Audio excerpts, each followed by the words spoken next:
This project is a 10-foot wide gazebo. In this project, we do not discuss foundation, stairs, or handrails.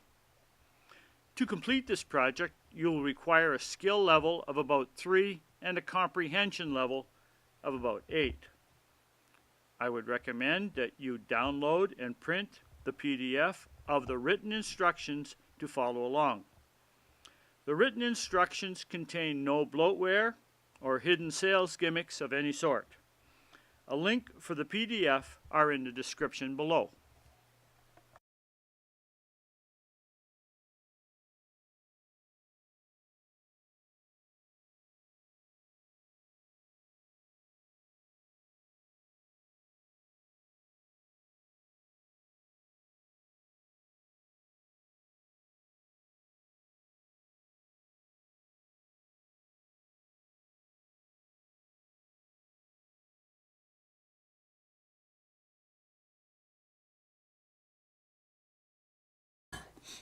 Tools that you'll need: miter saw, circular saw,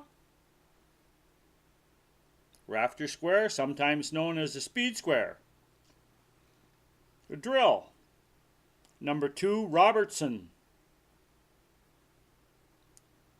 bar clamp, tape measure, and strap ratchets. Please note that a miter cut is when the saw blade is vertical, and a bevel cut is when the saw blade is, in many cases, 22.5 degrees. Dimensions given always refer to the maximum length of your cut. Cut 8 rim boards to 49.5 inches. Each end will be beveled at 22.5 degrees. Cut 3 2x8 by 10s to 116.5 inches long. Install with 3-inch screws as illustrated, keeping the 2 outer floor joists back 3 inches from the inside corner as illustrated. Complete the octagon with the remaining 49.5-inch rim boards. Again, with 3-inch screws, install 4 18-inch joist supports as illustrated, keeping them back 3 inches from the inside corners. Finally, install the last 2 87 5/8-inch floor joists. These are the only floor joists with a 45-degree bevel on each end.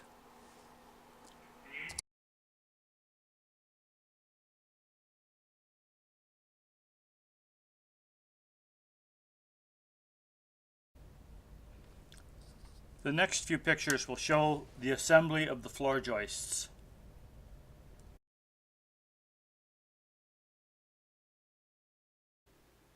Keep your screws to a minimum until you're confident that your construction is going according to plan.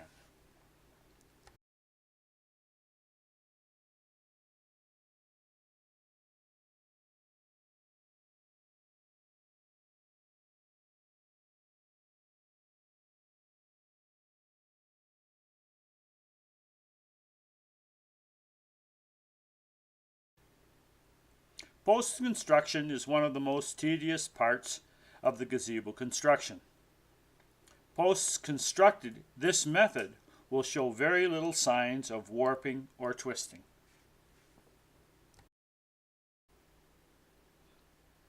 Cut 16 2x4s to 92 inches at 22.5 degrees.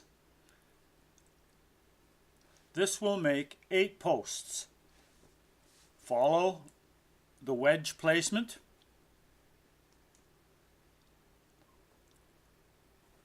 Cut 32 wedges as illustrated, 2.5 inches wide and 3 inches long.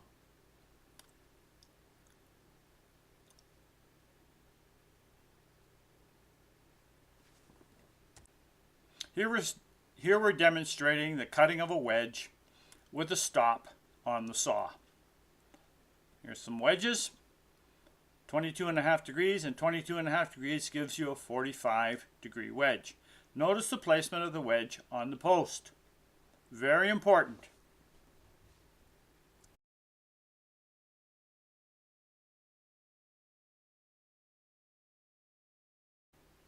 In many cases, the wedges are held in place with a brad nailer and glue.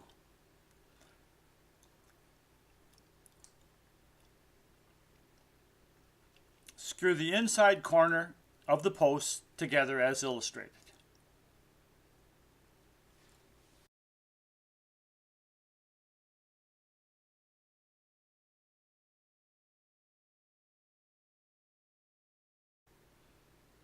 Screw anchor plates to the top of the post, as illustrated. Use 1.5-inch screws. Insert the post into the floor joist, again, as illustrated. Remember that 3-inch step back from the corner? Here's the post sitting in that space. It can be screwed to the floor joists many different places.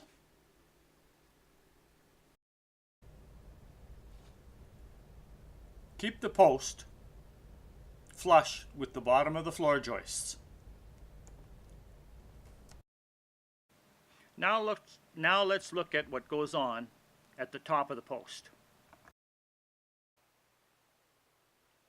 Assemble the 2x6 upper octagon. This is identical to the floor octagon. You'll find the upper octagon may not come together at every point. Circle the octagon with the strap ratchet and pull the octagon together. For ease of installation, install the 2x6 49.5-inch long. You might want to call it a facer board or a support beam across 2 posts while it's on the ground. Ensure the facer board is square and the bevel cut of the facer board is on the center line of the corner post.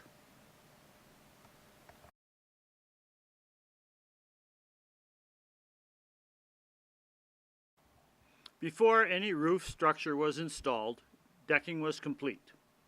In this case, the deck was picture framed. Any unsupported deck boards were supported by offcuts. Handrail was installed. Because this is a store display, many variations of handrail were displayed, including balusters, spindles, and complete panels of lattice work.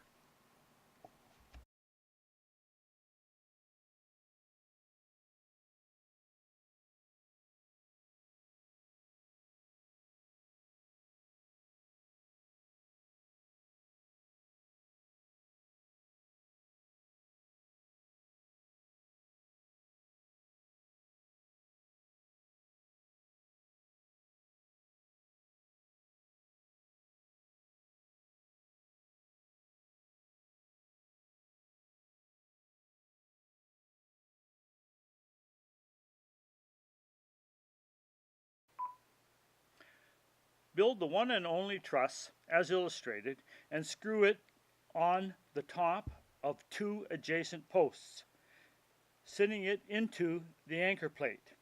Use 1.5-inch screws. Allow about 19 inches of truss to extend past the facer board as illustrated.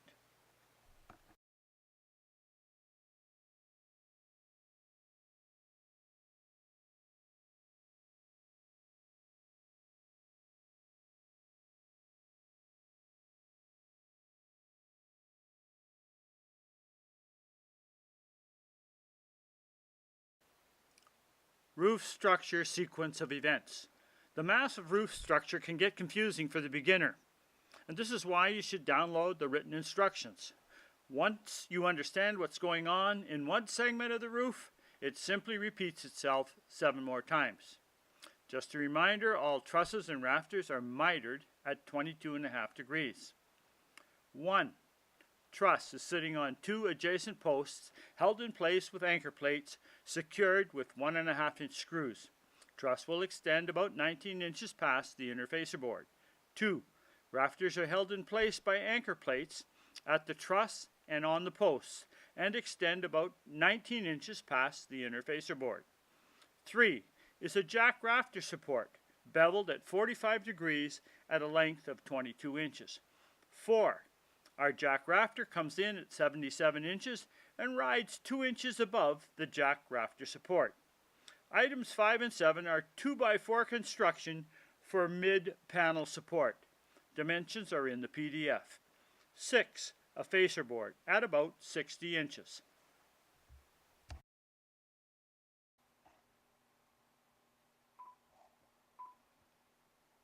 Originally, the roof structure was assembled in the shop at ground level. This assured that all measurements were correct and any mistakes would be corrected before the overhead work began. Many of the next photographs were taken in the shop during this process.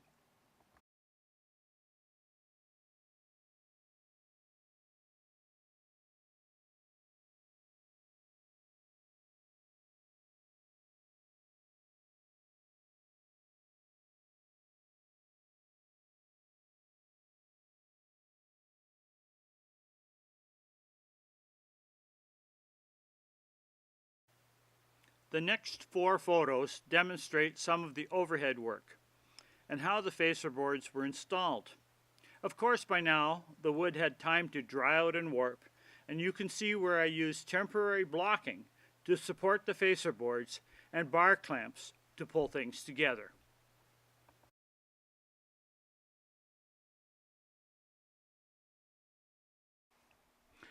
Roof sheeting was cut at ground level. 3/8 construction grade plywood was a product of choice. After one piece was cut, that piece was used as a template for the next. Even though care was made to make every cut accurately, not every piece fit seamlessly, and some trimming was required. To keep the project within budget, plywood offcuts filled in the smaller areas and the peaks. Please notice the temporary blocking used to hold the plywood segments in place.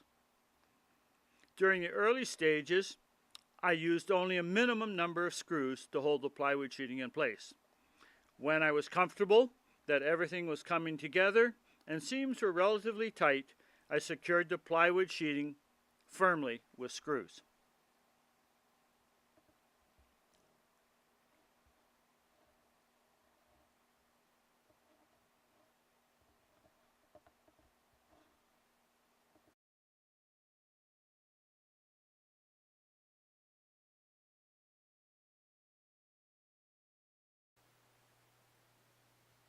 I'm not going to go into great detail regarding shingling the roof, other than place your starter strip 1 inch below the plywood sheeting. This is the first shingle on the roof, usually upside down, with the shingle keys pointing upward. This makes a clean line when viewed from the ground. In the photo you can see I made the ridge caps a different color.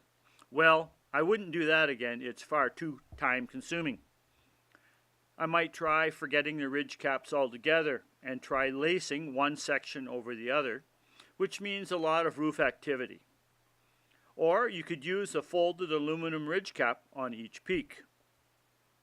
You might also consider forgetting the plywood sheeting altogether and use a clear or smoky corrugated fiberglass roof panel.